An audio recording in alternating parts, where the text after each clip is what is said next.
Bonjour et bienvenue dans cette vidéo tournée le 22 mai au soir dans laquelle on va revenir sur les événements incroyables de la journée pendant laquelle on a vu l'invasion surprise de la Russie par des combattants russes qui s'étaient réfugiés en Ukraine avec l'objectif pour le moins optimiste de libérer la Russie et de renverser Poutine, rien que ça. Donc on reprend le fil des événements, mais d'abord il faut comprendre qu'il y a des centaines et des centaines de combattants d'origine russe qui ont choisi de rejoindre l'armée ukrainienne pour y constituer des unités ayant pour objectif de renverser la dictature de Poutine, ce qui doit passer, selon eux, par un échec de l'armée russe en Ukraine. Donc on a une très forte proportion de ces soldats qui sont à visage caché, car ils craignent évidemment pour leur vie et pour la vie de leur famille qui est restée en Russie. Et parmi eux, on sait qu'il y a de très nombreux Russes ethniques, mais également une grande proportion de Tchétchènes, les vrais Tchétchènes, qui sont donc opposés à Kadyrov et qui considèrent que Kadyrov est un traître qui a été mis en place par les Russes qui ont massacré la population de Tchétchénie. Vous connaissez l'histoire. Donc globalement, ces unités sont intégrées à l'armée ukrainienne ou alors à la Légion des volontaires internationaux et ils sont répartis en 3 unités. D'abord la Légion de la liberté de la Russie qui a reçu suffisamment de membres pour constituer 2 bataillons complets, soit au bas mot 1 millier d'hommes, auxquels se sont ajoutés encore 250 membres l'été dernier, avec des engagements qui ont été remarqués dans le Donbass, ainsi que des sabotages qui sont revendiqués très régulièrement en Russie. Il y a également le corps des volontaires russes, qui a déjà réalisé des opérations en Russie dans l'oblast de Briansk en mars dernier, mais qui sont pour leur part des partisans non intégrés à l'armée ukrainienne, et ils ont eux aussi un large réseau de soutien en Russie, et ils revendiquent régulièrement des sabotages, notamment contre l'armée russe. Pour les Tchétchènes, ce sont des groupes comme le bataillon Djokhar Doudaïev qui existe depuis 2014 et qui s'est illustré dans cette guerre, par exemple dans la bataille pour la défense de Kiev, et également dans les contre-offensives d'Izium et dans la bataille de Bakhmout. Et eux, ils se battent avec les Russes contre Poutine, mais veulent surtout l'indépendance de la Tchétchénie. Donc globalement, on a au bas mot 2000 Russes et Russes assimilés et Tchétchènes qui se battent du côté ukrainien contre l'armée russe. Et on a une partie de ces hommes qui ont attaqué un poste frontière russe de la région de Belgorod en ce matin du 22 mai, avec de nombreuses images qui ont été partagées des destructions, avec des corps de garde-frontières russes, la présence de blindés également, ainsi qu'une vidéo de revendication qui vient directement de la Légion de la liberté russe, qui explique que la libération de la Russie a commencé. Ils veulent évidemment renverser Poutine pour arrêter cette guerre et vivre en paix. Alors par contre, ce qui est étonnant, c'est quand on regarde la communication ukrainienne au cours de ces événements, puisqu'ils ont d'abord nié toute implication, alors qu'en général, ils disent simplement qu'ils ne vont pas commenter les événements quand ils sont plutôt impliqués. C'est par exemple le cas avec l'explosion du pont de Crimée, ou alors sur le raid d'hélicoptère sur Belgorod.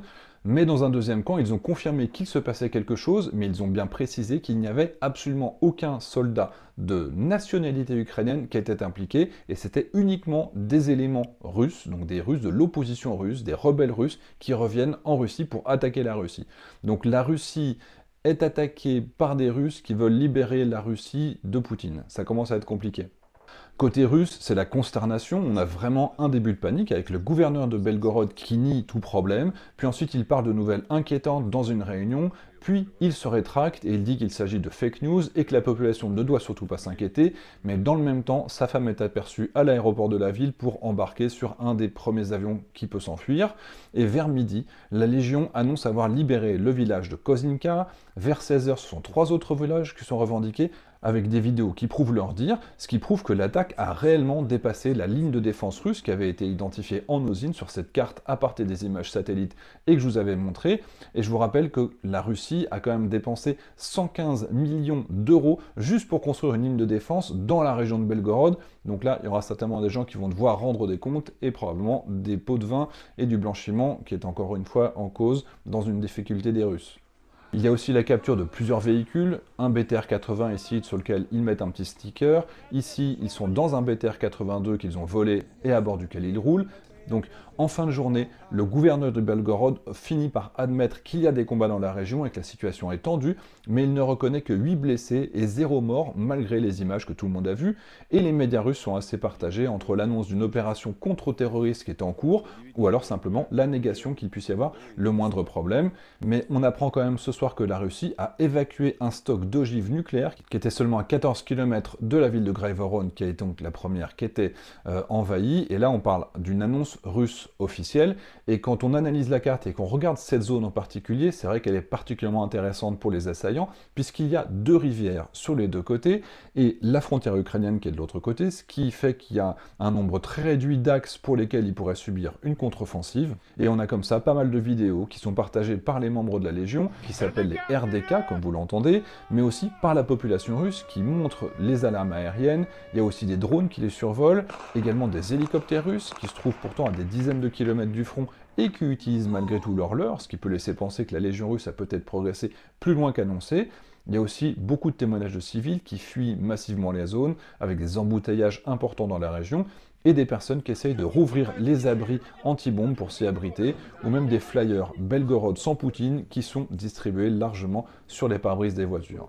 Côté militaire en tout cas, c'est le brouillard complet, on ne sait pas exactement ce qui se passe ce soir. Il y a de grosses explosions qui seraient liées à des dépôts de munitions russes qui explosent, mais on a vraiment une multiplication d'images qui sont issues des combats et des rapports côté russe qui parlent même de l'engagement de la 74e brigade motorisée de l'armée russe qui aurait été renvoyée en renfort dans la zone. Donc à l'heure où je vous parle, on est le 22 mai au soir, il est minuit, on n'a pas vraiment d'évolution sur la situation, c'est-à-dire qu'on a un incendie à Voronezh, ainsi qu'une explosion dans le bâtiment du FSB dans la ville de Belgorod, et les cartes qui sont basées sur l'OSINT, c'est-à-dire qui reposent sur les informations géolocalisées, ont donc fait apparaître cette incursion, mais c'est vraiment sidérant de pouvoir constater que la Russie s'est fait enfoncer sur son propre territoire, sur plusieurs kilomètres, et que ça n'a pas été réglé dans la demi-heure qui a suivi. Donc, en plus, ils ont envoyé les avions, les Sukhoi 25, on les voit, les Russes revendiquent sur leur territoire d'avoir utilisé les Sukhoi 25, également des hélicoptères avec des Mi-28 qu'on voit ici, et des Mi-8 qu'on voit derrière, et il y a même la revendication d'un Mi-8 qui aurait été abattu. Donc cette vidéo, a priori, elle est nouvelle, mais on n'arrive pas encore à géolocaliser, et certains parlent du village de Prohorovka qui est dans la région. Donc on va prendre un petit peu de recul et puis se poser la question, mais quel est l'intérêt de faire tout ça et analyser les objectifs de chacun. Donc évidemment, j'ose pas imaginer que l'Ukraine n'ait pas été mise au courant de cette attaque, puisqu'une partie des soldats qui sont engagés maintenant sur le territoire russe font partie de l'armée ukrainienne, même s'ils ne sont pas de nationalité ukrainienne, ce sont des Russes. Néanmoins, ils ont des blindés, ce sont les forces armées, a priori même des systèmes de défense aérienne qui les protégeraient. Cependant, officiellement en tout cas, les Ukrainiens disent « Non, mais ça, c'est des chars qu'ils ont achetés sur place, c'est du matériel qu'on peut acheter facilement en Russie. » Et c'est un clin d'œil également à ce qu'avait dit Poutine à l'époque, en 2014, quand l'armée russe avait envahi le Donbass avec ses propres chars. Poutine avait dit non, mais en fait, c'est des soldats russes qui sont partis en vacances avec les chars russes. Donc là, c'est évidemment un clin d'œil par rapport à ça. C'était débile à l'époque, c'est débile aujourd'hui. On sait très bien que ce sont des blindés ukrainiens controversés conduits par des soldats russes, mais dans tous les cas, ça reste quelque chose qui est absolument inimaginable. Certains officiels ukrainiens disent que ce serait l'occasion de créer une zone tampon démilitarisée entre la Russie et l'Ukraine, du côté russe évidemment. Donc c'est toujours des vœux pieux, et on peut imaginer que ces centaines de soldats russes qui sont rentrés en Russie pour libérer leur pays, eux ils espèrent peut-être un mouvement d'ampleur, peut-être une révolution, peut-être espérer qu'il y aurait d'autres militaires qui vont se réveiller, qui vont considérer qu'ils ont raison et qu'il faut renverser Poutine pour arrêter cette guerre et pour revenir en paix sur les frontières précédentes. Mais on se doute bien que militairement, ils n'ont aucune chance de faire plus que ce qu'on peut constater aujourd'hui, et que s'ils restaient trop longtemps sur place, évidemment ils vont se faire écraser, et ça reviendra à faire une opération suicide. Il n'y a aucune chance pour eux de réussir à prendre pied sans avoir le soutien militaire massif, par exemple, de toute l'armée ukrainienne. Donc là, on est certainement sur quelque chose qui ne peut pas durer sur le long terme. Peut-être qu'ils ont avancé, peut-être que dans les 24 heures qui viennent, ils vont reculer, on le saura très rapidement. En termes de perspective maintenant et d'effets recherchés, évidemment c'est un coup de com', un coup de maître qui a été réalisé de la part des Ukrainiens. En termes psychologiques, évidemment pour le moral des troupes, c'est vraiment un gros avantage pour eux. Ça annule complètement la prise de Bakhmout par exemple dans les médias russes. Et le fait de faire savoir qu'il existe une opposition militaire russe capable de prendre même ne serait-ce que ces 3 villages, c'était encore quelque chose qui était totalement inimaginable hier, et ça peut évidemment motiver, structurer éventuellement toute une opposition, une rébellion qui est déjà présente, et je vous ai présenté plusieurs fois des images dans lesquelles ils font brûler des avions de chasse au sol, ils font exploser un drone sur le toit d'un 1,50, donc on est clairement sur un effet psychologique dans un premier temps. Mais militairement, la Russie avait clairement, majoritairement, massivement déployé ses troupes face aux endroits dans lesquels il pourrait y avoir la contre-offensive ukrainienne dont on parle depuis longtemps. Je vous avais dit qu'elle ne pouvait pas arriver avant la fin mai, début juin, parce que les chars occidentaux n'étaient pas encore prêts avant cette époque. C'est ce que je vous ai rapporté quand j'étais en Ukraine au mois d'avril, donc c'est normal, la contre-offensive n'a pas encore commencé. Elle aura lieu certainement ailleurs sur le territoire ukrainien, parce qu'ils ne vont pas envahir évidemment la Russie.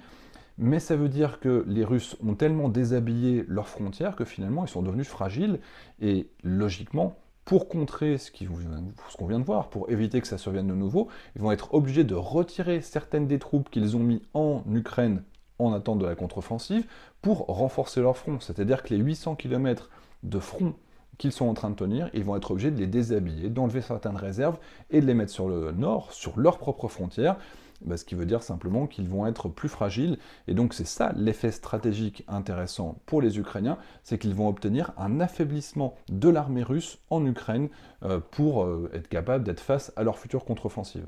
Alors maintenant, on peut aussi légitimement avoir une certaine crainte, puisque cette initiative peut avoir des conséquences importantes en Russie, puisque aujourd'hui, objectivement, il y a des unités de l'armée ukrainienne, même s'ils sont de nationalité russe, qui sont rentrés sur le territoire russe, qui ont attaqué la Russie. Et donc la Russie est objectivement en droit de dire qu'elle est menacée par l'Ukraine. Et jusqu'à maintenant, il n'y a pas eu de volonté de mobilisation générale, il n'y a pas eu de volonté de déclaration de guerre, mais on pourrait très bien imaginer que Poutine, ce soit la façon optimale pour lui d'enfin faire une grande mobilisation. Jusqu'à présent, ils avaient évité de le faire parce que c'était évidemment pas du tout bon pour l'opinion publique. Ils essayaient d'éviter les levées en masse, même s'il y a quand même des centaines de milliers d'hommes qui ont été levés et des centaines de milliers d'autres qui ont quitté le pays.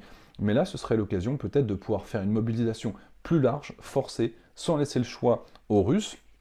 Et il y a certains forums, quand on les lit, ils disent justement que c'est peut-être également ça l'objectif de ces Russes de l'opposition, de la Légion de la Liberté, forcer Poutine à lancer une grande mobilisation qui va augmenter les rébellions, qui va permettre en fait de lever cette révolution pour renverser Poutine.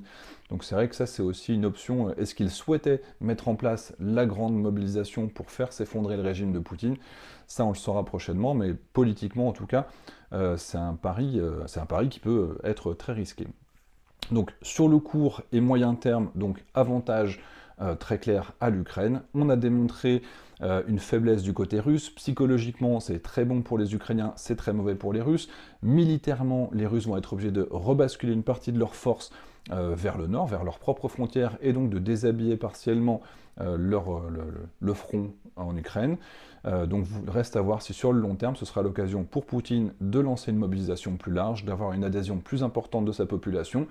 Est-ce qu'il y arrivera? Est-ce que ça permettra à une rébellion de se lever, une révolution d'arriver, comme on l'a vu en Iran ou dans d'autres pays, en Biélorussie, etc., au Kazakhstan? Ça n'a jamais abouti, mais pourquoi pas cette fois-ci, parce que l'opposition semble quand même relativement importante. Ça, l'avenir nous le dira assez rapidement. Désolé pour le cadre, je suis en déplacement professionnel comme vous pouvez le voir, une vidéo très prochainement d'ailleurs avec l'armée de terre. Merci à Cyril Amourski qui m'a beaucoup aidé dans la veille, ainsi que la communauté Discord. Je vous remets les liens en commentaire de cette vidéo, vous pourrez aller voir les discussions qu'on a avant de construire ce type de vidéo. Du travail open source très rapide, vidéo rapide, j'espère qu'elle vous plaira. Et puis je vous dis à très bientôt pour la suite de l'actualité et plein d'autres vidéos qui n'ont rien à voir avec l'Ukraine, notamment des exercices de l'armée de terre avec des hélicoptères par dizaines. Vous verrez, c'était vraiment sympa. Je vous dis à très bientôt.